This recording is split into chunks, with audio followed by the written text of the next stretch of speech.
Everybody, welcome back to my YouTube channel. I am Advocate Divya. In today's video, we will be discussing about Indian Constitution के उन most important questions के बारे में जो कि exams में पूछे जाते हैं. ओके, तो कंटिन्यू करते हैं इंडियन कॉन्स्टिट्यूशन क्विज के साथ में. क्वेश्चन फर्स्ट है हमारा, who is the chairman of planning commission. Planning commission का चेयरमैन कौन होगा? Planning minister, president, government of reserve bank और प्राइम मिनिस्टर.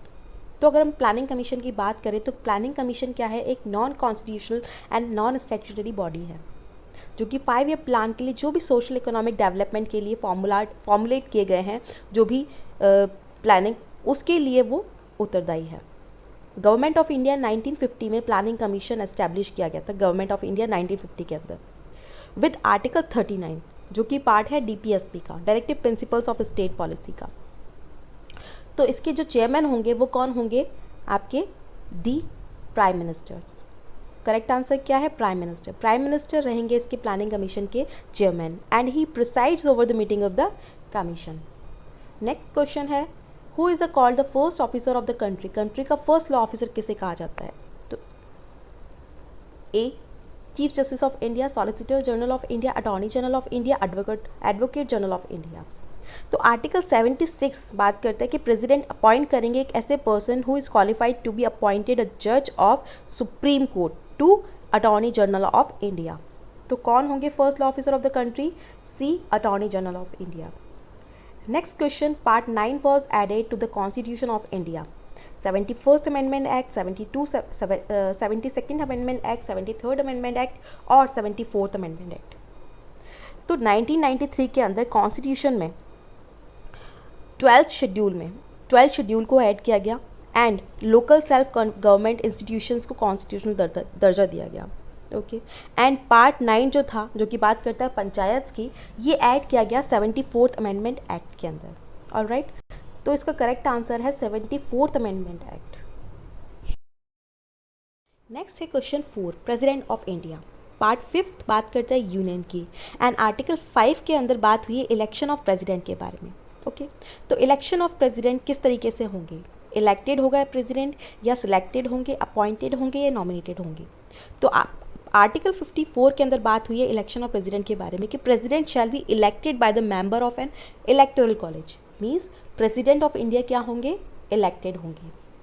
नेक्स्ट क्वेश्चन है, विच amendment act of constitution has inserted the Sindhi language. Constitution के 8 schedule में 15th language के रूप में जो सिंधी लैंग्वेजेस को इंसर्ट किया गया. कौन से अमेंडमेंट में? 21st अमेंडमेंट एक्ट के अंदर. नेक्स्ट क्वेश्चन है, which fundamental rights is available to citizens only. Right to equality, protection against arrest and detention, freedom of speech and expression, protection of life and personal liberty. तो article 19 जो है वो बात करता है freedom of speech and expression की, जिसमें कहा गया है all citizens have rights to freedom of speech and expressions. Means freedom of speech and expressions के जो फंडामेंटल राइट्स हैं ये सिटीजन्स के लिए, ओनली सिटीजन्स के लिए अवेलेबल हैं. ऑलराइट, नेक्स्ट है question 7, under which article procedure for impeachment of president is provided. किस आर्टिकल के अंदर इम्पीचमेंट का जो प्रोसेस है प्रेसिडेंट का, उसके बारे में बताया गया है? आर्टिकल 59, आर्टिकल 60, 61 और 62. तो आर्टिकल 59 जो है वो बात करता है आपका कंडीशंस ऑफ प्रेसिडेंट के बारे में, एंड आर्टिकल 60 बात करता है आपका अफर्मेशन ऑन ओथ के बारे में कि प्रेसिडेंट को की ओथ किस तरीके से दिलाई जाएगी, शपथ किस तरीके से दिलाई जाएगी. आर्टिकल 61 जो है वो बात करता है आपका procedure for impeachment of the president के बारे में. मतलब आर्टिकल 61 में क्या बताया गया कि प्रेसिडेंट के जो इम्पीचमेंट है वो कब किया जाएगा? जब वो कॉन्स्टिट्यूशन का वायलेशन करेगा और charge shall be preferred either house of the parliament. तो राइट आंसर क्या है आपका? आर्टिकल 61. आर्टिकल 62 बात करता है time of holding election to fill vacancy in the office of president and the term office of person elected to fill casual vacancy. Next question है, which of the following part is related to fundamental rights. कौन सा part fundamental right से related है? तो part 4 जो है वो बात करता है आपका डीपीएसपी के बारे में, directive principles of state policies के बारे में. 4th ए बात करता है आपका फंडामेंटल ड्यूटीज़ के बारे में एंड पार्ट 5th है आपका यूनियन के बारे में. तो पार्ट 3rd बात करता है आपका फंडामेंटल राइट्स के बारे में. तो राइट आंसर है part 3rd. Question 9, the term of office of the vice president of India. तो आर्टिकल 56 में बात की गई टर्म ऑफिस ऑफ प्रेसिडेंट के बारे में कि प्रेसिडेंट जो है होल्ड करेगा ऑफिस को 5 ईयर्स तक from the date on which he enters upon his office. Next question 10, under which article power of president to grant pardon is provided. कौन से आर्टिकल के अंदर प्रेसिडेंट की जो पार्डन की पावर है उसके बारे में बताया गया है। आर्टिकल 70, आर्टिकल 71, आर्टिकल 72 और आर्टिकल 73।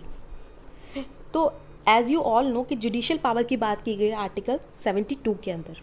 क्या कहा गया है कि power of president to grant pardon and to suspend, remit और commute sentence in certain cases. कुछ निश्चित केसेस के अंदर प्रेसिडेंट के पास ये पावर है कि जो पनिशमेंट मिली है किसी भी कन्विक्ट को, चाहे वो किसी भी ऑफेंस में हो, तो वो उसको पार्डन दे सकता है या फिर उसकी जो सेंटेंस जो उसको पनिशमेंट मिली है वो उसको सस्पेंड कर सकता है, रिमिट कर सकता है।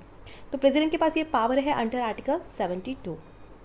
नेक्स्ट क्वेश्चन है, the jurisdiction of supreme court of India may be enlarged by parliament by resolution, parliament by law, the president in consultation with the chief justice of India. India के जो supreme court है उसकी jurisdiction बढ़ाई जा सकती है India के chief justice से राय करके प्रेसिडेंट के द्वारा। ओके, नेक्स्ट क्वेश्चन है, national commission for schedule caste related to a article 388, article 338 A, article 339, article 340। तो आर्टिकल 338 जो है वो बात करता है national commission for schedule caste की, कि यहाँ पर क्या होगा, एक national commission for schedule caste होगा to be known as at the, कि यहाँ पर क्या होगा, कमीशन होगा एक शेड्यूल कास्ट के लिए जो कि जाना जाएगा national commission for the schedule caste के नाम से। ठीक है, तो ये है आर्टिकल 338 जो बात करता है national commission for schedule cast. Next question 13, the first speaker of Lok Sabha was. Lok Sabha के जो फर्स्ट स्पीकर थे वो कौन थे। एस राधाकृष्णन, एम अनंतशयम आयंगर, जीवी मावलंकर, सरदार हुकुम सिंह। तो जीवी मावलंकर जो थे वो थे first speaker of Lok Sabha. Next, deputy speaker of the Lok Sabha is elected by article 93 जो है बात करता है speaker and deputy speaker of the house of people, और इसके अंदर बताया गया कि हाउस ऑफ पीपल जो है shall as soon as may be choose 2 member of the house to respectively speaker and deputy speaker. तो जो क्या है, डेप्यूटी का स्पीकर, डेप्यूटी स्पीकर जो है वो इलेक्ट किए जाएंगे बाय लोकसभा। नेक्स्ट क्वेश्चन है 15, under which article appointment of ad hoc जजेस इज प्रोवाइडेड। किस आर्टिकल के अंदर एडहॉक जजेस की अपॉइंटमेंट के बारे में बात की गई है। आर्टिकल 126, आर्टिकल 127, आर्टिकल 128 और आर्टिकल 129। तो आर्टिकल 127 जो है वो बात करता है अपॉइंटमेंट ऑफ एडहॉक जजेस के बारे में, कि किसी भी टाइम पर क्या होगा अगर ऐसा महसूस किया जाएगा कि जो सुप्रीम कोर्ट है उसमें जजेस की जो संख्या है उनकी संख्या में कोई कमी है या उतनी संख्या नहीं है जितनी होनी चाहिए, तो क्या किया जाएगा, अपॉइंट किया जाएगा एडहॉक जजेस को। ऑलराइट, तो आर्टिकल 127 बात करता है एडहॉक जजेस के बारे में।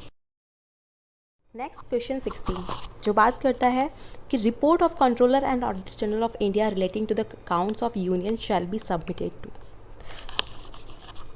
Parliament, be prime minister, council of ministers और प्रेसिडेंट। आर्टिकल 148 जो है वो बात करता है controller and auditor general of India के बारे में, कि there shall be a controller and auditor general of India, जो कि किसके द्वारा अपॉइंट किया जाएगा, प्रेसिडेंट के द्वारा। एंड आर्टिकल 150 है जो बात करता है form of accounts of the union and of states की, जिसमें accounts and union and states shall be keeped in such form as the president में। ठीक है, मीन्स जो रिपोर्ट है controller auditor general of India relating to the accounts of the union submit की जाएगी किसको, प्रेसिडेंट को। नेक्स्ट क्वेश्चन है आपका क्वेश्चन 17 जो बात करता है third schedule of constitution of India release related to article 75 clause 4, article 124 clause 6 and article 188 के बारे में। तो आर्टिकल 75(4) जो है वो बात करता है 75 जो है वो बात करता है आपका other provision as to prime ministers के बारे में। ठीक है, कि प्राइम मिनिस्टर जो है अपॉइंट किए जाएंगे by president and other ministers shall be appointed by the president on the advice of prime minister. तो इसका क्लॉज 4 जो है वो बात करता है before prime minister enter upon his office president क्या होंगे, administrator to him the oath of office and जो अकॉर्डिंग टू द फॉर्म्स है वो set out for the purpose in the third schedule. तो यहाँ पर थर्ड शेड्यूल की बात की गई है आर्टिकल 75 क्लॉज 4 के अंदर। एंड नेक्स्ट है आपका 124 का क्लॉज आपका 6 जो बात करता है 124 जो बात करता है establishment and constitution of supreme court के बारे में। इसका क्लॉज 6 का कहता है every person appointed to be जज of the Supreme Court shall before he enters upon his office make and subscribe before the President or some person appointed in the behalf by him on oath or affirmation according to form set out for the purpose in third schedule। तो इसमें भी third schedule की बात की गई है कि person जो है अपॉइंट किया जाएगा सुप्रीम कोर्ट के जज के द्वारा, ठीक है, एंड प्रेसिडेंट जिसको भी अपॉइंट करेगा उसके बिहाफ पे भी वो अपॉइंट हो सकता है और उनको शपथ दिलाई जाएगी। तो ये जो फॉर्म सेट आउट है इसके बारे में बात की गई है purpose in the third schedule में। ओके, नेक्स्ट है आपका आर्टिकल 188। आर्टिकल 188 के अंदर आपकी बात की गई है oath and affirmation by members के बारे में, ठीक है, मतलब प्रत्येक मेंबर जो लेजिस्लेटिव असेंबली के हैं या लेजिस्लेटिव काउंसिल के हैं, state shall before taking his seat make and subscribe before the governor और some person appointed in that behalf by him और oath and affirmation according to the form set out for the purpose in the third schedule. तो third schedule of constitution India related है article 75 clause 4 से, article 124 clause 6 से and article 188 से। Next question है आपका the right to equality before the law is conferred on every person, every citizen, the state and person। तो यहाँ पर बात की गई है every person की, प्रत्येक व्यक्ति की। right to equality before the law किसके लिए है, प्रत्येक person के लिए। Okay, next question 19 under which article right of attorney general is provided. कौन से आर्टिकल के अंदर अटॉर्नी जनरल के जो राइट्स है वो प्रोवाइड किए गए हैं। आर्टिकल 86, आर्टिकल 87, आर्टिकल 88 और आर्टिकल 89। तो आर्टिकल 76 बात करता है राइट ऑफ अटॉर्नी जनरल के बारे में, इंडिया में एक अटॉर्नी जनरल होगा। एंड आर्टिकल 88 जो बात करता है rights of ministers and attorney general as respects houses के बारे में, कि minister and the attorney general of India के पास में क्या है, राइट है to speak and otherwise to take part in the proceedings of either house and is joint sitting of the house and committee of parliament of which he may be named a member but shall not by virtue of this article be entitled to vote. कि प्रत्येक जो attorney general of India है and प्रत्येक minister है उसके India का जो भी है उसके पास ये राइट है, राइट टू स्पीक का एंड अदरवाइज पार्ट लेने का किसी प्रोसीडिंग्स में, या तो वो हाउस की कोई मीटिंग हो, जॉइंट सिटिंग कोई हाउस की जॉइंट सिटिंग हो उसके अंदर, ठीक है। तो राइट्स है अटॉर्नी जनरल ऑफ इंडिया के पास में under article 88। Next, which one of following is not a fundamental duty. Article 51A बात करता है फंडामेंटल ड्यूटीज़ के बारे में एंड आर्टिकल 51A के अंदर 11 ड्यूटीज़ प्रोवाइड की गई हैं, जिसमें to promote Indian culture, to respect national anthem, to safeguard public property and to defend the country, ये इंक्लूड है। But a to promote Indian culture ये इंक्लूड नहीं है, ये फंडामेंटल ड्यूटी नहीं है। Thanks for watching everyone, please like share and subscribe my channel.